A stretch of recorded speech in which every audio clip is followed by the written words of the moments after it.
Well, COVID has certainly put a strain on many people's mental health, but even more so for those that have lost a loved one and aren't able to properly say goodbye. For more, let's bring in Dr. Glen Hosking from the College of Health and Biomedicine at Victoria University. Glen, thanks for your company. Thanks, it's nice to be with you. Yeah, now many people have been cut off from attending things like funerals. What are you seeing here? Look, this is a really big thing. As you say, many people are cut off from being able to attend funerals after they've lost a loved one throughout the course of this pandemic, but also prior to losing a loved one. If a loved one is unwell or is in hospital, the pandemic has also impacted on their ability to be with that person in those or at those end of life moments. And that's a really significant thing. Because we know that both of those things are really important in the grieving process, or at least certainly facilitate the grieving process that people go through after they've lost someone that's close to them. Yeah, absolutely. Can you shed some light on what grief is exactly? What do we know here, and especially when it comes to grieving over someone that we've lost due to COVID? What do we know here? Look, grief is a really natural and normal reaction to the loss of someone. And for most people, when they're going through that experience, they go through a process where they connect with the person that they've lost and that they experience a range or myriad of emotions in relation to that. And by doing that, by experiencing those emotions, and by being able to connect with the emotions that they're experiencing, the person gets to some level of acceptance. And of course, that's a long process and it takes a period of time. But by going through and experiencing those emotions and those experiences, people can get to that sense of acceptance over what they've lost. One of the things around COVID and the impact of that, of just like I was saying previously, that sometimes people have been unable to either be with a loved one or to attend their funeral, is that it can impact on the ability to be able to experience those emotions, or the ability to be able to experience that grief. And that can impact on the long-term factors related to their emotional reactions to the loss and to the grief. How has COVID-19 changed the narrative around grief and death, though? I mean, we're seeing lockdowns and restrictions come into play, and obviously a lot of people have been overseas and living overseas for quite some time before arriving back into, for example, Australia, before then having to go into hotel quarantine. Some have then missed out on funerals and saying goodbye. How has COVID-19 changed the narrative here? Look, this had a really big impact on the narrative around grief and on the way in which people are being able to connect with that grief. You raise a really important point around border closures, whether they be within Australia or whether they be international borders. And it does play a really important part in potentially having an impact on grief and changing somewhat of that narrative around grief, because people are unable to perhaps get overseas or return from overseas to Australia and be able to be with people to attend their funeral.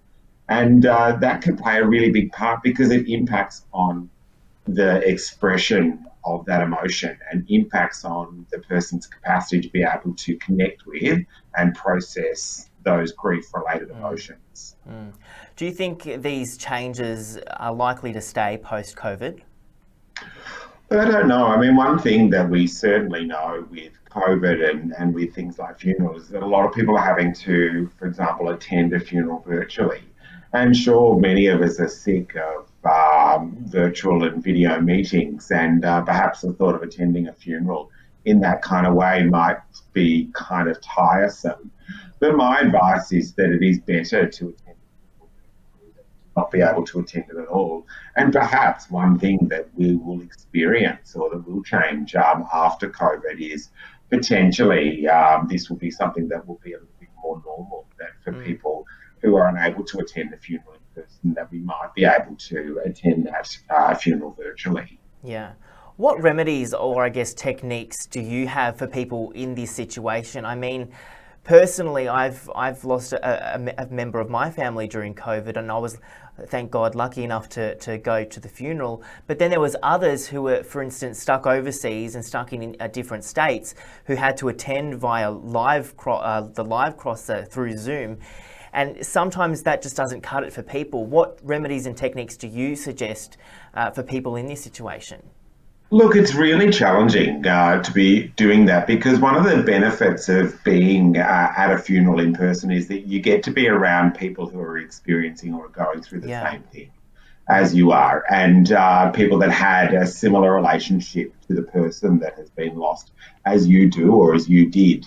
And if you're attending a funeral virtually, you might be doing it by yourself, and that makes it more challenging. But like I say, it is good to do that than to not do it at all. But what we know about grief is that it is generally facilitated by being able to connect with those memories and to be able to connect with the person that we have lost. And so some things that people can do in these kinds of situations is really make time to connect with and get in touch with the person that they have lost. So to remember things about that person, to take the time to look at photographs or to look at old videos you might have of the person, to be able to think about and reconnect with that person, to share those memories with other people, or to talk with others that also had a relationship with that person, and to recollect about those experiences that you had and hear about the experience that they had. These are really good things to be able to do in these kind of situations. One thing that's really important in this, that if people are unable to attend the funeral, or they're stuck interstate, or they're stuck overseas, you're going to feel that kind of frustration. That's a really normal thing, to experience frustration and maybe to experience some anger about this, about not being able to attend this in person. But it is important to not let those emotions cover the grief and the pain of the loss, because it's likely that that will mean that the loss, or that the grief that you have around the lost person, can be unresolved. And so I think it's important to normalise and accept that you're going to feel that level of anger, to own that, if you like, but then to take the time to connect with the lost person in the ways that I was just mentioning. Yeah, absolutely. Glenn, just before we go, I just wanted to ask you another one.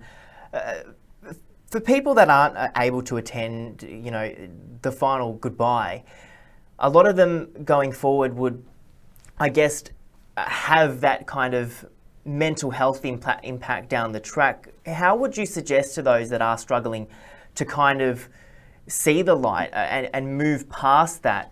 Because I guess people that can't say goodbye, that does leave a devastating impact on them psychologically. What would you suggest here? Look, it certainly can leave a significant and an ongoing impact on the individual. I think in these sorts of situations, it's really important to access support and to access assistance. And that can be with a professional, or it can be with a loved one, to reach out and get support. It is certainly normal to feel intense emotions after you've experienced something like this.